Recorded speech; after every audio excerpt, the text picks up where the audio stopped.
Welcome back to the show. Do you remember when we started anticipating the Halloween season? Yeah, it was about the top of October, but not anymore. And now that Spooktember is here, all things Halloween have arrived.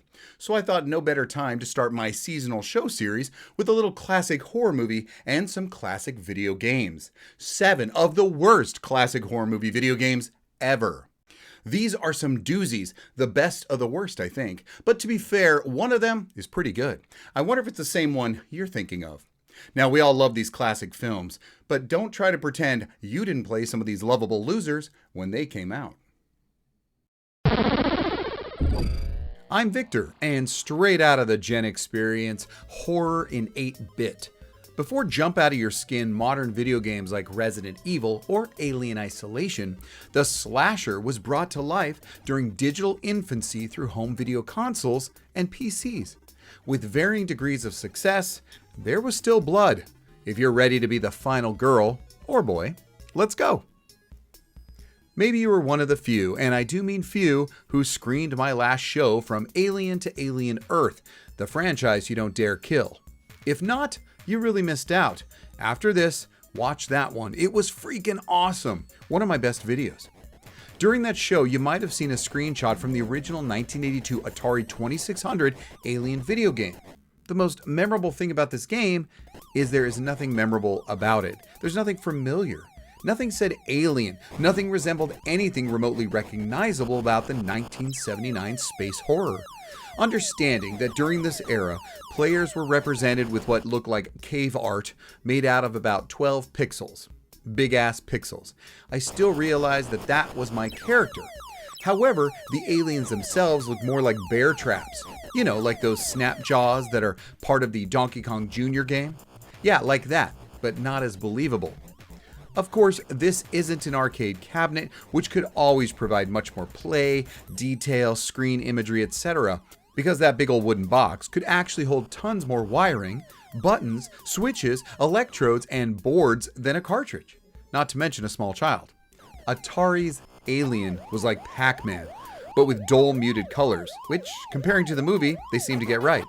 You went around collecting alien eggs, which you must smash. Sounds like a good plan, while avoiding these aliens. And with so many of them, I felt it was more like the movie's sequel video game than anything related to the original film. And what are these, you might ask? Are they tridents of King Poseidon? No, they're flamethrowers, because that is what we were told. The 82 Atari Alien failed to impress, but you could get a knockoff with Bally's Space Invaders. Although based on the 70s video game, the pinball cabinet looked awfully suspicious. Bally was sued over the game's artwork resemblance to designs by H.R. Giger. In fact, they ended up stopping production of the game early due to pending lawsuits, although 11,000 machines were still produced. A settlement was reached with Fox when royalties had to be paid to the studio for every pinball machine sold, and the studio also got approximately 3 machines to use for the promotion of the highly anticipated sequel, Aliens.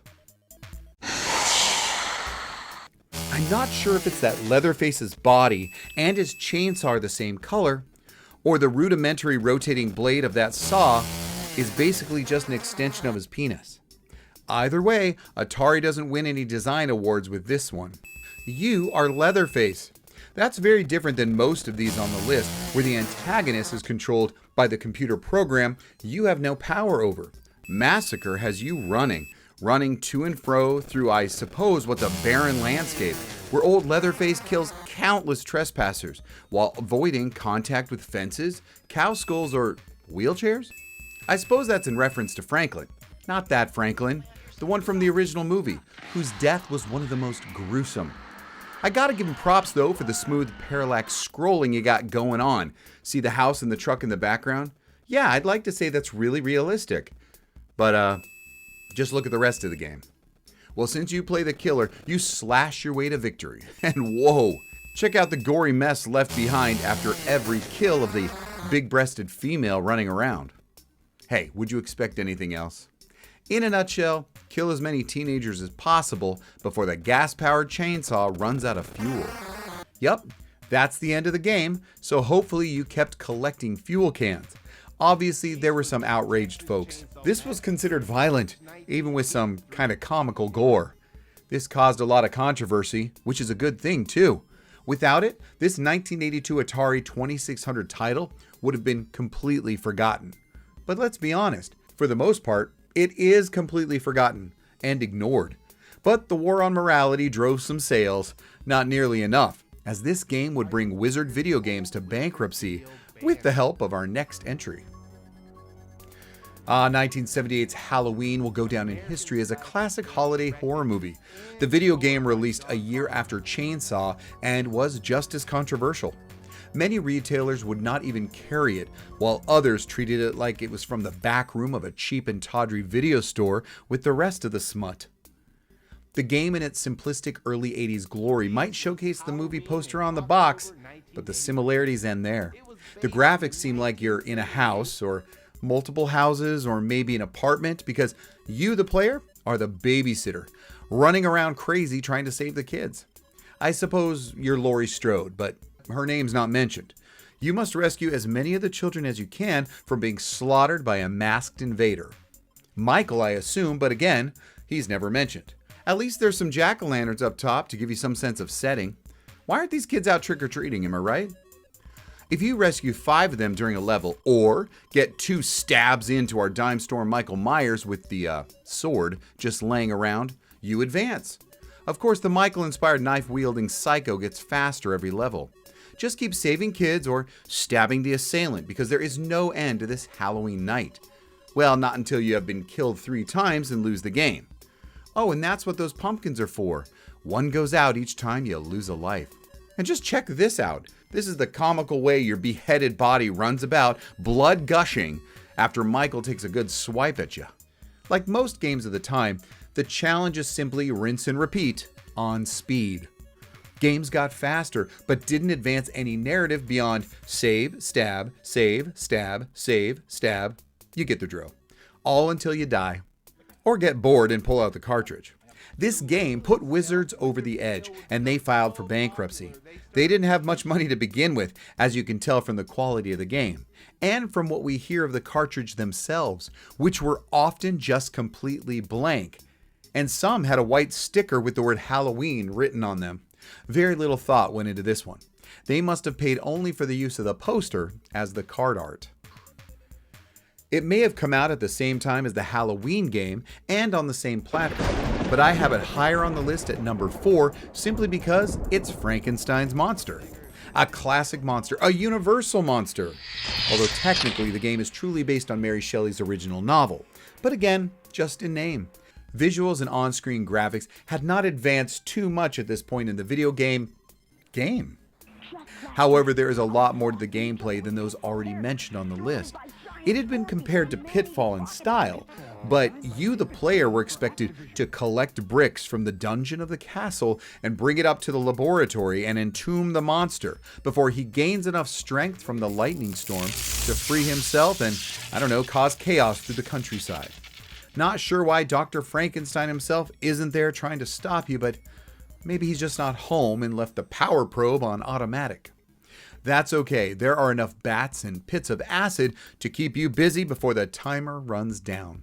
Looking at the little lightning bolts up there near the monster's melon reminds me just how we thought this kind of digital animation was fire.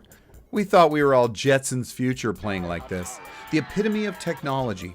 Video games couldn't get better than this, could they? Now back to the game. If you did fail in your duties to brick up the monster before it was too late, the horrible creature would break loose and approach your screen, growing larger and scaring us to death. Or just the loss of one of your lives. Perhaps not as horrific as anything else on the list, but just as appropriate, Psycho from 1988 was first designed and made for the Commodore 64. Designed by IBM and published by the well-known industry dud Box Office, the game attempted to bring the sinister and atmospheric feel of Hitchcock to your computer screen.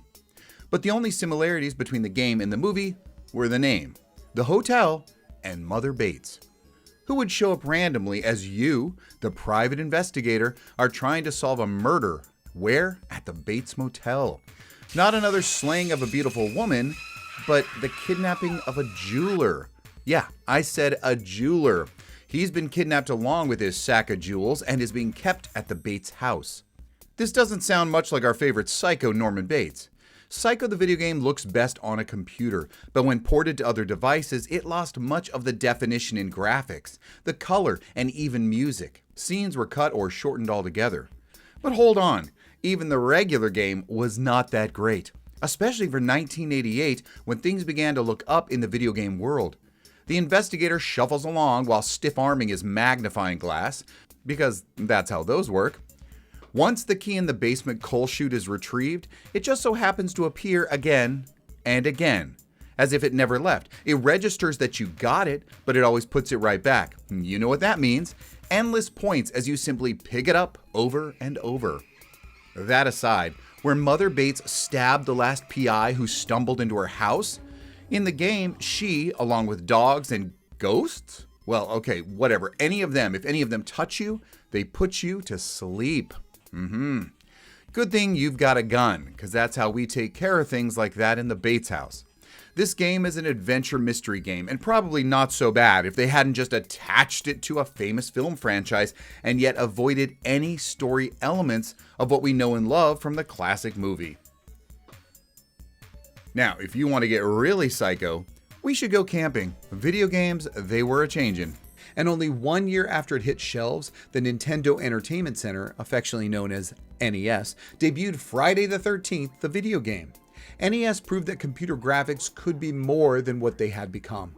They told a better story with their ability to show more detail and convey more on screen than their predecessor home consoles. Now that did little to help this big oaf of a game. However, it had some gameplay that really makes it stand out, made it exciting. Playing as one of 6 camp counselors, each with their own varying degrees of strength and ability in necessary skills like throwing rocks, jumping over zombies, rowing in the lake, or running. It was important to survive 3 days and 3 nights at Camp Crystal Lake without being killed. Jason could be anywhere, and it was his surprise appearances, accompanied by a jarring music change, that completely put the player on edge. I think this is what I loved about it. Not that I could play it well. This bitch of a game was hard. Jason's appearance on a path, a cabin, or in the lake was intense, but it was how I wanted to feel when playing something that was to remind me of the horror movie franchise. And the stakes, they were high. If you didn't make it to Jason, defeat him, or help another counselor being attacked, not only would they die, but several little campers too. Jason took no prisoners, and your whole job was stopping kids from being slaughtered at the camp. See the sad-faced dead kid meter? This was for real. And just wait till you fight Jason's mother, or should I say her disembodied head from the cave where he kept her. Gotta admit, it was fun, even if nearly impossible to beat. Created to be disorientating, even with a map. You could give your weapons to other counselors, teleport to where another player was, light fireplaces, and then they use that fire as a weapon, only if you knew that going in. The musical score was a bit repetitive, but I didn't notice. The game is remembered, though, for sucking. Starting with the box art, bathed in bright and bold colors of the time. But that's not the vibe this horror title was going for. Never did Jason look so radical. I mean, he is purple throughout the entire game. Controls were difficult and not even close to intuitive, but I enjoyed this creepy atmosphere. Remember when we used to rent video games? This one was on repeat for me. Sadly, I never beat our supernatural lake monster. Games do get better, and they did. This movie was a hit and not a cheap slasher. Well, not yet. The franchise was young. There was still time for it to go downhill. LJN was all over the place. They produced the Thundercats toy line, the Brooke Shields doll, and they were the masterminds behind the psychological thriller of this video game. After the tragedy of Jason Voorhees the year before, LJN looked like they learned a little something. Once again, we played the teens, and luckily up to 4 teens players could play. The box gave us that same familiar and devilish sneer of the series' antagonist. With his iconic razor blade glove in the air, the box dared you to play. And yes, we did. You knew this was going to be different. If you had an Atari, you saw the upgrade with NES. And Atari was still in the doghouse after their fiasco with E.T., where all those video games just ended up in huge holes dug in the earth of New Mexico. Gameplay had leveled up 100%, and the story was just as morbid as you'd think. You patrol the streets, collecting bones, the skeletal remains of the child killer Freddy Krueger, and then go burn them in the high school furnace. Yeesh. The action is hand-to-hand melee in side-scroller style. Now you ready for this? Things get complicated. First off, the weirdest items could hurt you during your midnight sojourn through Springfield, Ohio. Bats, spiders, but even cats and dogs could take some of your life away. You might find a key, but you can't use it just yet. Collect those bones and then Freddy boss battles your ass.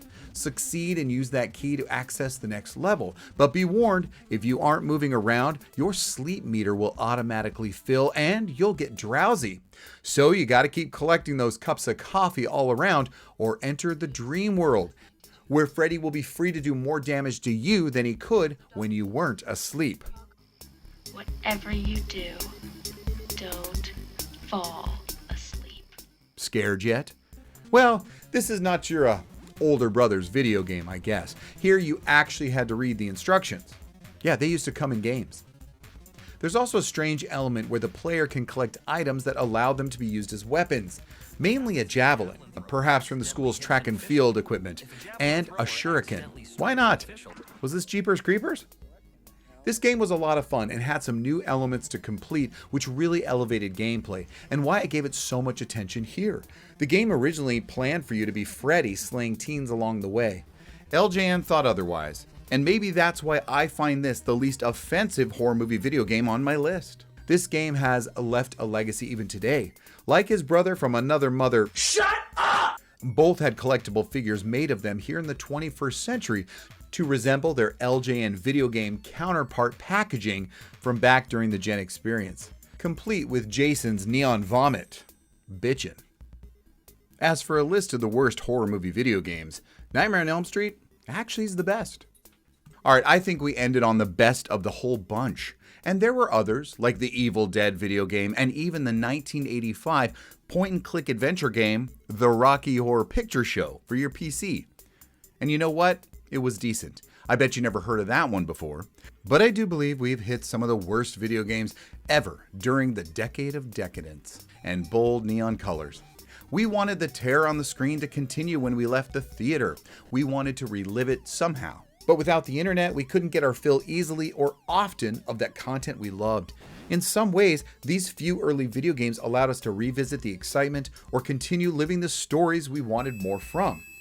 Which of these games were your favorites? Do you have any memories of these Halloween horror video game titles? Please share them with us in the comments. After you click that like and subscribe, of course, it costs nothing to do.